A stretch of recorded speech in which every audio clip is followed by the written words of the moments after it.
Coming up next on this edition of In the City, the wait is over. The Bridge Over Broad Street project has begun.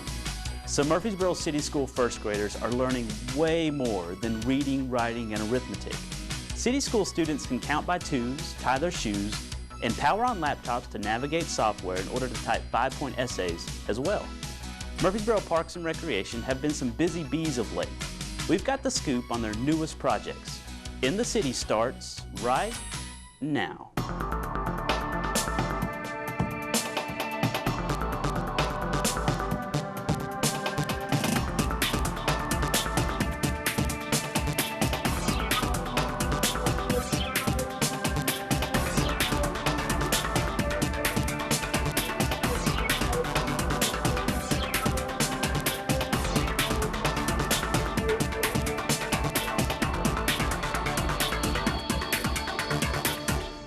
Welcome to another edition of In the City, your source for what's happening right here in the city of Murfreesboro.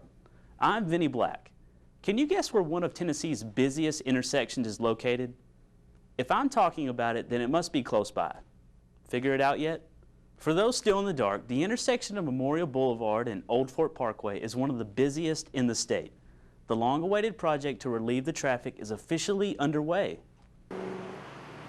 The Bridge Over Broad Street, Tennessee Department of Transportation project has begun its preliminary construction.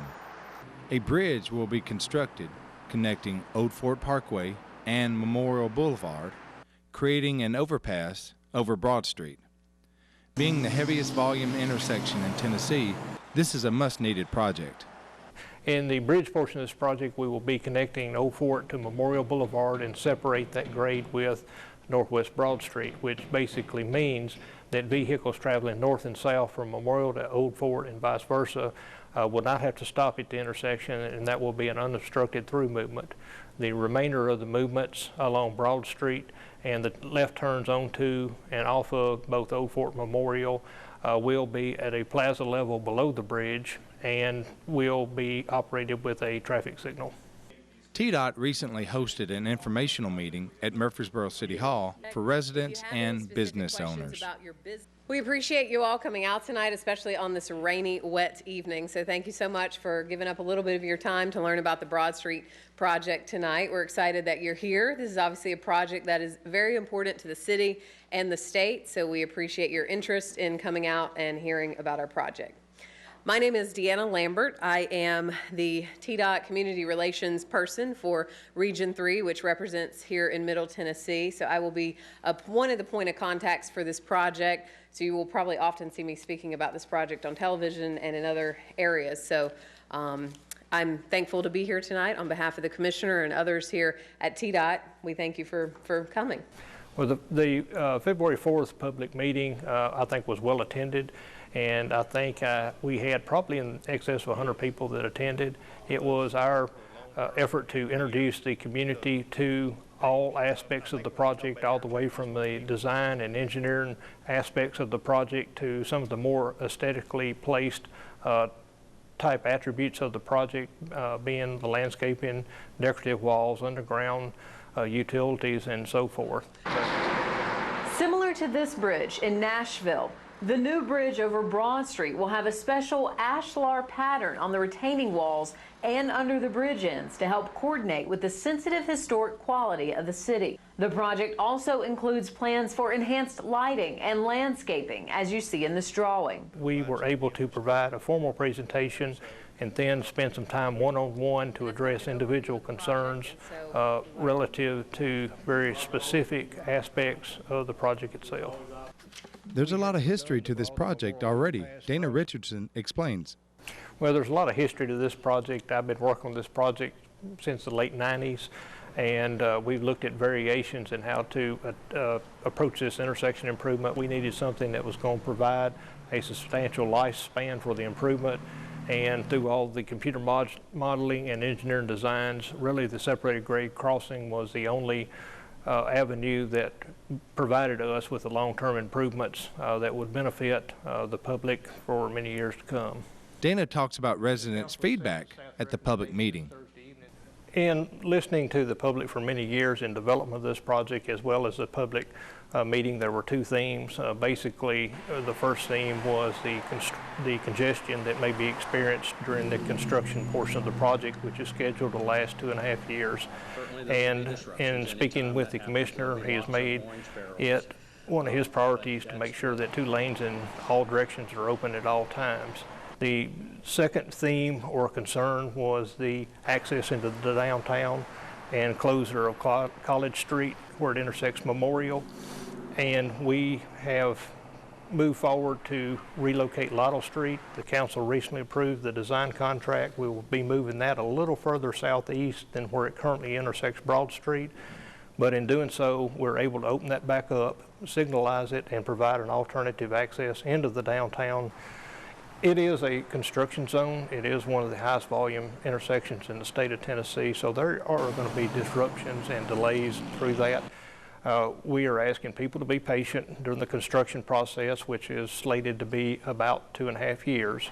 We will make sure that we maintain access to all the businesses at all time and would encourage people to shop at these businesses and not avoid them. The people that normally do business or like to do business with them, to know that those businesses are viable and open, and that the public is welcome to come. To find out more about this Tennessee Department of Transportation project, log on to the city's website at www.murfreesborotn.gov. Under Departments, click on Transportation. There you will find the link to the TDOT website for updates on this project. When it comes to teaching kids how to live a healthy lifestyle, the earlier the better. Black Box Elementary students got to put down their pencils to learn how to eat right and move more during the first grade health fair. A jump roping lion and Hulk smashes may not be in the first grade curriculum yet, but they were all the rage at Black Fox Elementary's first grade health fair. In celebration of American Heart Month, first graders spent the morning learning about nutrition, dental and heart health, and some creative ways to get active. You're doing it! You are flying! All right, super friends! Each classroom rotated to teachers and speakers, all with a different message, but a continuous theme. Eat right, move more, don't smoke, and feel great. Forever. Step out with your right foot and push up. Keep going. Give me 2 more. There you go. In nutrition class, the students learned about what percentage of nutrients should make up their day. Then they got to draw their ideal dinner plate. In another class, Mr. McKnight told the story of a lion who decided it's time to live a healthy life. And in exercise class, students got to stand up, break a sweat, and learn how to move like superheroes. Smash and smash and smash. Oh, smash. Super friends. You could see it in their faces as those healthy teachings began to stick with them, hopefully forever. And those stars that kids are forever reaching for got a little closer that day.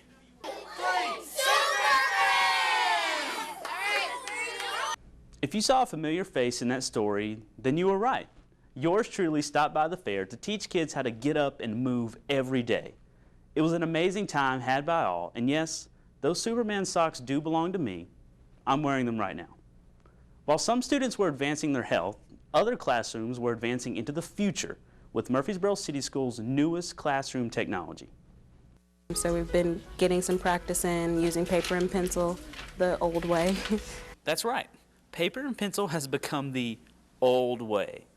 At least that's the case in Murfreesboro City Schools. I'm working on writing an essay it's just a practice one for the real test, and I'm typing information about President Roosevelt and how he made Arbor Day come to be.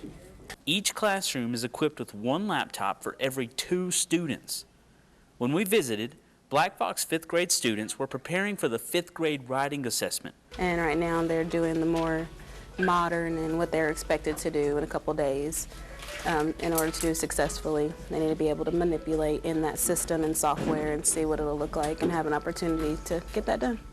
So move over books and number lines. We're in an age of scroll bars and backspace keys. Or what else could you do? Just put your cursor there and hit backspace, okay? URLs replacing page numbers, and keyboarding being a higher sought-after skill than penmanship. For some students, using laptops at school is just an extension of what they're already doing at home. To get some practice with the keyboard, because we don't have much experience with that in a school setting. Some of the kids have access to it at home and others don't, so we want to make sure everybody's on the same playing field. And with every successful login, that playing field is becoming more and more level. My arrow becomes a hand. Does everybody see how your arrow becomes a hand? What does it say? It says highlighter. So allowing students to learn to use technology earlier in life allows them to be more independent. Allows the kids to discover things, not just hearing it from me. And when they ask questions, and I'm like, that's a great question, how about you go research it? And speeds up their ability to adjust to technology later in life.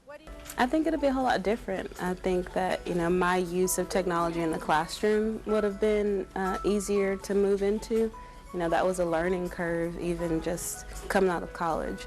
And Murfreesboro City Schools believes that giving kids a head start into that process will give them the tools they need for success as they become adults. Usually on In the City, we tell you about what's going on with Parks and Recreation. With so many projects around town, it may be better to tell you what they're not doing. Parks and Recreation will not be creating a water slide made of chocolate. They will also not be starting the Bicycle to the Moon program anytime soon. But we did talk with Director Lanny Goodwin to learn about what they are doing. There's lots of projects going on right now in Murfreesboro with Murfreesboro Parks and Recreation Department. In the late fall of 2012, of course, the council met and decided on the capital improvements budget, and that's when these projects were allocated. And we're at the point now where we're actually doing the construction. You go to Barfield, which is in the south. We had some drainage issues there with water draining onto the athletic fields. We're working on that and correcting that. And one of the other really nice features for the spectators is the canopies that are being installed over the bleachers. You go a little more north to Starplex. Starplex was built in 1995, so believe it or not, that facility is almost 20 years old. So we're doing a more extensive renovation there. You go by, you'll see a new roof going on the building. You'll see new HVAC. We're having to come in, do some replumbing. We've put new fences in, we've fixed sinking sidewalks. We're putting bleacher canopies in at that location. SportsCom, believe it or not, was built in 1986, opened 1987. People don't realize, because you go out there and look and it still looks like it's in good shape, but it needs a new roof. All the heating, ventilating, and air conditioning systems need to be redone. So we're going through and doing a pretty extensive renovation. We hope that we have a contractor sometime in early fall, and that's going to be about a 6 to 8 month renovation, and we plan to keep that facility open. We may have to zone certain areas while we do the renovation, but that's going to be an exciting renovation there. Go to McFadden, McFadden Community Center. We're doing an extensive renovation there. That building was built in 1968. And so again, going through doing the heating, ventilating, air conditioning, new floors, new doors, trying to make it more energy efficient and making it where it's more functional for recreation, the agencies that are in there. Stones River Greenway has been a discussion that we've been having with council and made a decision to go ahead and extend the Stones River Greenway from where it ended in Phase 3 on Barfield Road all the way to Barfield Crescent Park, which is about another 3.5 miles. That will complete the Greenway from the very southern park at Barfield all the way to Thompson Lane at the north. Westview Mini Park is kind of a hidden little park. It's just a little over an acre. And really it was one of the parks that really needed attention. So we were fortunate. We were able to get a $75,000 grant through the Department of Environment and Conservation. And we've partnered that with another $75,000. So we're doing a $150,000 renovation to that park, and we're putting a walking, jogging trail around it, putting in a new playground, putting some play features in, and really going to make it nice for the neighborhood. So it's really going to be more of what I would say focused on a neighborhood park. We're here at Cannonsburg. One of the reasons we're here is we've got architects and engineers here today, because one of the first things we're going to do is look at a new site master plan. But we're looking at things like pedestrian flow. We're looking at security of the village. We're looking at the lighting here. We're looking at parking. We're looking at how we can better serve people that are coming to Canonsburg, and showing the preservation of the history of Murfreesboro and Rutherford County and how it evolved. Old Fort Park is one of those older parks in our system. Of course, we've just entered into a partnership with Middle Tennessee State University to build a new indoor tennis center. But hopefully at the end, what it's going to do is it's going to look at the traffic flow, it's going to look at pedestrian flow, it's going to look at safety, and it's going to make sure that each one of the elements within the park, whether it's the tennis center, whether it's Kids Castle or the golf course or pavilions, are all working in harmony and serving our public well. Well, one of the more exciting projects I think I'm working on is a new park that will be located in the western portion of the city. We've hired an architectural engineering firm. We've put a request for proposals out for land, and we've received 19 different proposals in for land. We're in the process of evaluating those, and next step will be contacting the landowners and then taking those proposals to City Council, hopefully purchasing some land for a new park in the western portion of the city. Murfreesboro is a really unique city in the fact that the quality of life here is exceptional.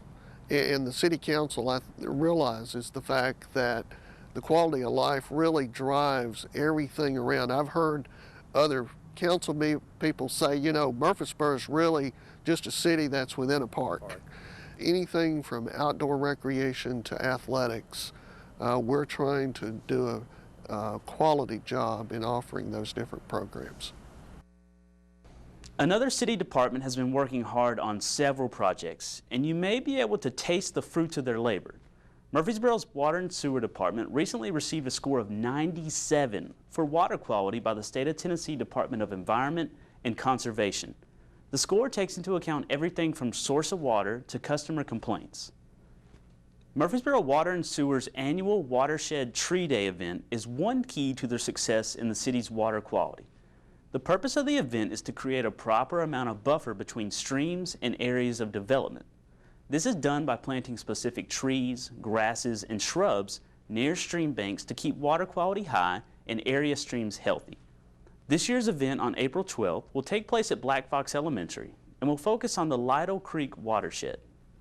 Healthy streams encourage not only clean water, but wildlife as well, like maybe, I don't know, otters. And it just so happens that the otter will be the new mascot of Overall Creek Elementary, Murfreesboro City's newest school. The Overall Creek Otter will sport purple and gold as their school colors. And can I just say, kids, be proud. This is one cool looking otter. Have your kids been bouncing off the walls of late? I wonder if it's because of the Jump Rope for Heart program. Murfreesboro City Schools has continued to participate in the annual fundraiser to teach kids heart-healthy habits and raise money for a great cause. While you're grinding away at work, your kid may just be having the time of their life.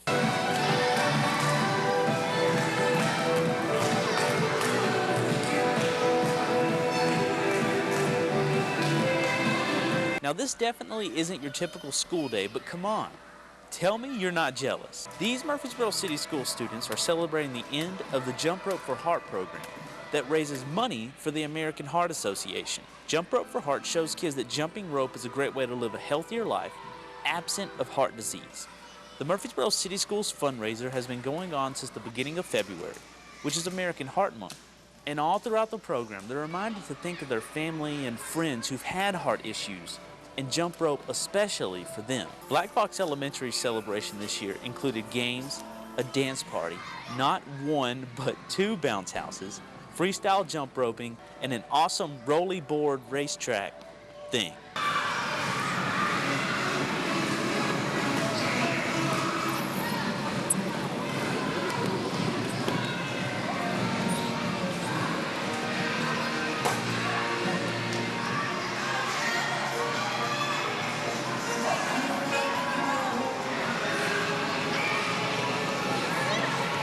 Anyways, it's enough to make you want to kick off your shoes and join the party. And if these kids run home and get their families moving too, then Murfreesboro City Schools and Jump Rope for Heart have achieved their goal, creating a healthier youth with the drive to live a life free of heart disease. A ceremony held on the square for 2 fallen MFRD firefighters left a mark that will forever remind citizens the importance of those who serve.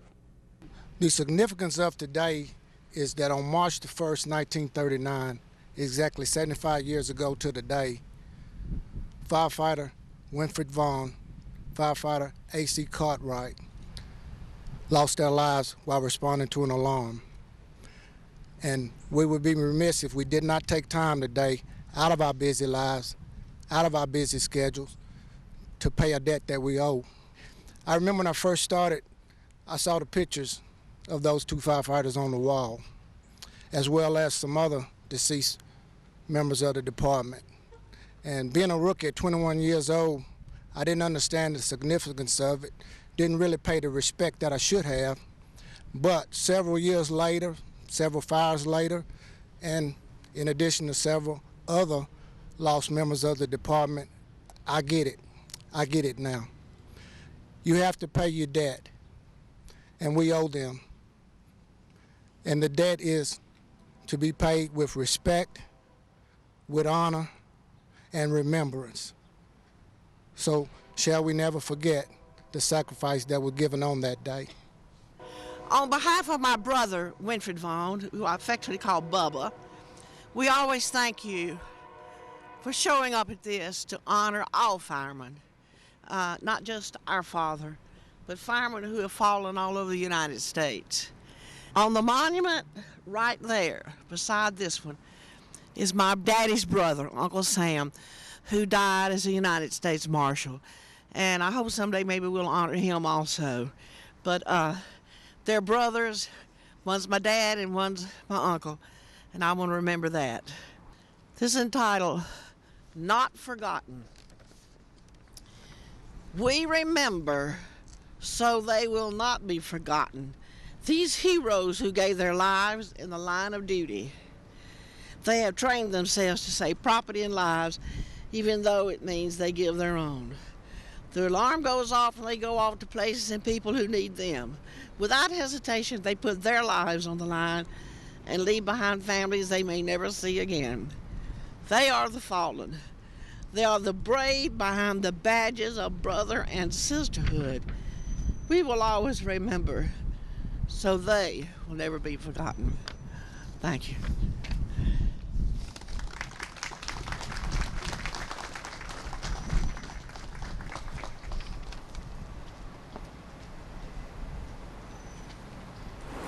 Uniform personnel, pre-10, on.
Order, on.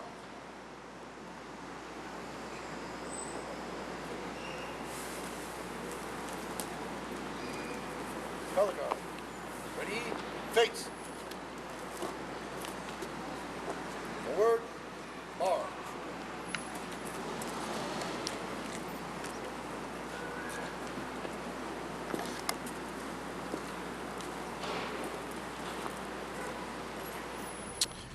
As a chief, as a department, as a city, as a community. May we never forget. If your income taxes have you frustrated, then why not let some tax professionals help you for free? Linebaugh Library is offering free tax preparation help Saturday, March 15th from 9 a.m. to 1 p.m.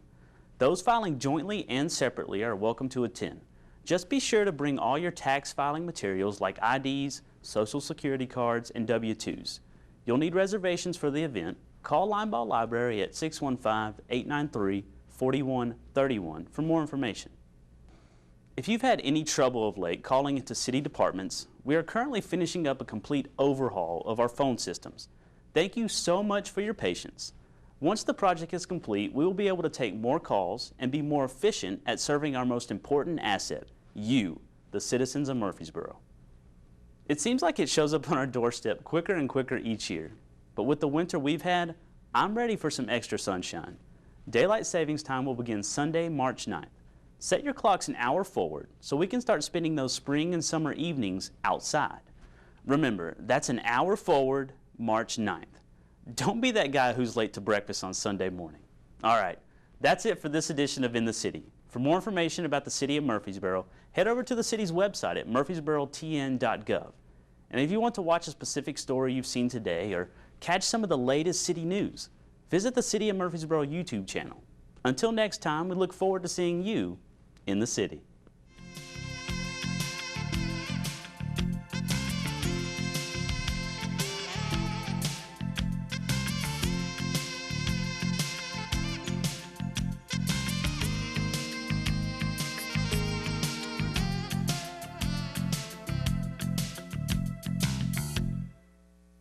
Murfreesboro is one of the fastest growing communities in Tennessee, and with that growth comes traffic and traffic accidents. We've seen decreases in traffic accidents in recent years. However, officers still respond to several thousand accidents over the course of a year. There's a few things that you can do if you're in an accident that'll help keep you safe and keep traffic flowing.